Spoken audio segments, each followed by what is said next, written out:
దేవీ నవరాత్రులలో రెండవ రోజు బ్రహ్మచారిణీ దేవిని పూజిస్తారు. బ్రహ్మచారిణీ దేవి కుడి చేతిలో అక్షమాల, ఎడమ చేతిలో కమండలం పట్టుకొని ఉంటుంది. అక్షమాల అంటే జపమాల, సాధ్య అసాధ్యాలను అందించే పూసలు. వీటిని ఆ నుంచి క్ష వరకు జపించవచ్చు. దీనిని అక్షమాల అని పిలుస్తారు. కమండలం అంటే ఆచారాలకు ఉపయోగించే సౌందర్య నీటికుండ.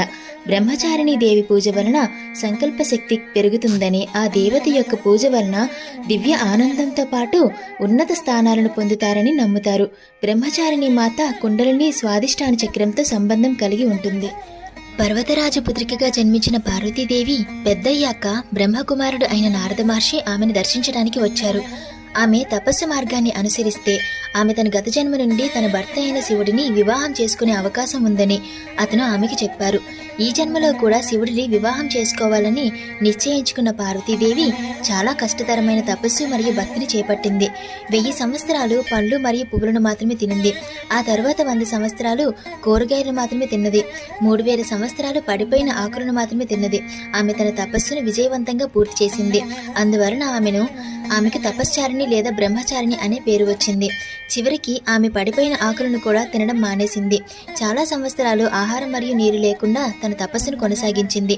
ఆకులు తినడం మానేసిన కారణంగా ఆమెను అపర్ణగా పిలవడం జరిగింది. 1000 సంవత్సరాలు తపస్సు కారణంగా ఆమె శరీరం చాలా బలహీనంగా మారిపోయింది. ఆమె తల్లిదండ్రులు తమ కుమార్తెను అలాంటి స్థితిలో చూసి చాలా బాధపడ్డారు.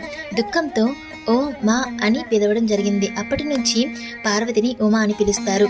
ఇంత సుదీర్ఘమైన కఠినమైన తపస్సు వార్త ప్రతి చోట చేరింది. చివరికి బ్రహ్మదేవుడు పార్వతి ముందు ప్రత్యక్షమై ఆమె చేసిన విధంగా ఎవరూ తపస్సు చేయలేదని చెప్పాడు.